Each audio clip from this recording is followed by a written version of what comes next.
అబ్బో ఇక్కడ కేజీ చీరలు కొంటే అర కేజీ చీరలు ఫ్రీ అంట. మంగళ్య షాపింగ్ మాల్ కేజీల్లో సేల్, టన్నుల్లో ఆనందం. చెప్పేవి శ్రీరంగ నీతులు, చేసేవి చెడు వ్యవహారాలని పెద్దలు ఊరికే అనలేదు.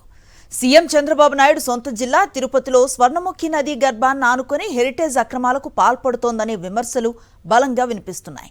కూటమి నేతల ఆక్రమణలు, చంద్రబాబు కుటుంబ సంస్థ భూ కబ్జాలపై కూడా ప్రభుత్వం దృష్టి పెడితే బావుంటుందని ప్రజలు చర్చించుకుంటున్నారు. సీఎం చంద్రబాబు నాయుడు అరాచకాలను ఎత్తి చూపుతున్న టీటీడీ మాజీ చైర్మన్ భూమన కరుణాకర్ రెడ్డి ఆస్తుల ధ్వంసానికి పాల్పడటంపై ఆగ్రహావేశాలు వ్యక్తమవుతున్నాయి. చంద్రగిరి మండలం కాసిపెంట్లలోని సర్వే నంబర్ 173లో స్వర్ణముఖి నది పక్కనే బఫర్ జోన్లో Heritage water treatment plant, survey number 172లో హెరిటేజ్ వేస్ట్ వాటర్ సంప్ కట్టడాలపైన చర్యలు లేవా అని వైఎస్సార్సీపీ నేతలు ప్రశ్నిస్తున్నారు. సర్వే నంబర్ 166, 167, 168లో నదీ పరివాహక ప్రాంతంలో ఉన్న మామిడి తోటలు, చెట్లను అక్రమంగా తొలగింపు కూటమి ప్రభుత్వానికి కనిపించడం లేదా అని నిలదీస్తున్నారు.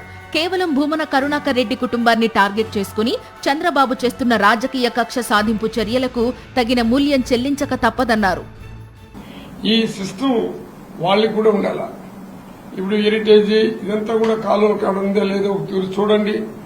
ఇప్పుడు ఎప్పుడైతే కరుణాకర్ రెడ్డి గారి యొక్క వనరుల్ని ఏ విధంగా ఆర్థికంగా ధ్వంసం చేశారో అదే పద్ధతి మీరు ఆక్రమించుకున్నటువంటి అక్కడ కూడా ఇదే పద్ధతిగానే ధ్వంసం చేస్తే ప్రజలు హర్షిస్తారు. చంద్రబాబు నాయుడు కక్ష సాధింపు చర్యలకు భూమన కుటుంబం ఎక్కడ భయపడేది లేదన్నారు తిరుపతి వైఎస్సార్సీపీ ఇన్ఛార్జ్ భూమన అభినయ్ రెడ్డి. రాష్ట్రంలో కూటమి ప్రభుత్వం రెడ్ బుక్ అరాచకానికి పాల్పడుతోందని మండిపడ్డారు. కక్ష సాధింపు చర్యలు మానుకోవాలని హితవు పలికారు. హెరిటేజ్ సంస్థ అక్రమాలు కూటమి ప్రభుత్వానికి కనిపించడం లేదా అని ప్రశ్నించారు. చంద్రబాబు కుటుంబ సంస్థ హెరిటేజ్ కు ఒక న్యాయం, తమకు మరో న్యాయమా అంటూ ప్రశ్నించారు భూమన అభినయ్ రెడ్డి. ఈ నది పరివాహక ప్రాంతంలో పైనున్నటువంటి చంద్రబాబు నాయుడు గారు, ఈ రాష్ట్ర ముఖ్యమంత్రి చంద్రబాబు నాయుడు గారి హెరిటేజ్ ఫ్యాక్టరీ కాసిపెంట్ల గ్రామంలో ఉంది, చంద్రగిరి మండలం.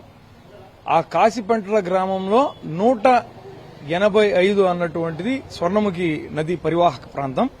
దానికి ఆనుకొని ఉన్నటువంటి 173 సర్వే నెంబర్లో హెరిటేజ్ కి సంబంధించినటువంటి వేస్ట్ ట్రీట్మెంట్ ప్లాంట్ ని కట్టారు.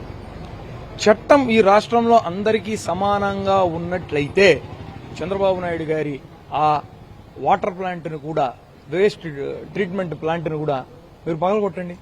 నేను ఇదే కలెక్టర్ గారికి, ఇదే ఎస్పీ గారికి, అలానే రెవెన్యూ డిపార్ట్మెంట్ అంతా నేను అభ్యర్థిస్తున్నాను. ప్రజలందరికీ సమానమైనటువంటి న్యాయమే మా ప్రభుత్వంలో అందుతుంది అని సంకలు గుద్దుకొని చెప్పేటటువంటి కూటమి నాయకులందరికీ కూడా విజ్ఞాపన చేస్తున్నాను. మీకు అంత దమ్ము ధైర్యం ఉంటే మీ ముఖ్యమంత్రి గారు ఆక్యుపై చేసుకున్నటువంటి బఫర్ జోన్ లో కట్టినటువంటి ఆ ప్లాంట్ ను పగలగొట్టండి. అప్పుడు మీరు మొగోళ్ళని ఒప్పుకుంటున్నారు.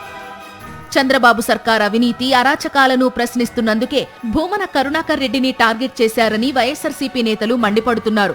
కూటమి ప్రభుత్వానికి హెరిటేజ్ భూ ఆక్రమణలు కనిపించడం లేదా అని ప్రశ్నిస్తున్నారు. తమ ఆర్థిక మూలాలపై దెబ్బకొట్టి అణగదొక్కాలని చూస్తే సహించేది లేదని, రెట్టింపు ఉత్సాహంతో చంద్రబాబు వైఫల్యాలను ప్రజల దృష్టికి తీసుకెళ్తూనే ఉంటామంటోంది భూమన కుటుంబం. మరిన్ని అప్డేట్స్ కోసం ఛానల్ ను సబ్స్క్రైబ్ చేయండి. నోటిఫికేషన్స్ కోసం బెల్ ఐకాన్ పై క్లిక్ చేయండి.